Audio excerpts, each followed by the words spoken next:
ඔන්න ඉතින් ශිෂ්‍යත්ව විභාගයට සූදානම් වෙන පුංචි දුවල පුතාලට අපි වැදගත් වීඩියෝ එකක් අරගෙන ආවා. ඉතින් ශිෂ්‍යත්ව විභාගය සඳහා අවශ්‍ය වෙන පින්තූර කිහිපයක් තමයි අපි අද අරගෙන ආවේ.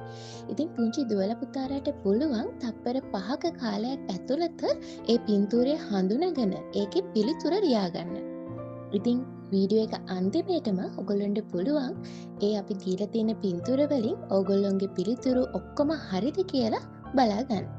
ඒ වගේම ඒ පින්තූර වලින් ඔයාලගේ කීයක් හරිද කියලා අපිට කමෙන්ට් එකක් දාන්න අමතක කරන්න එපා.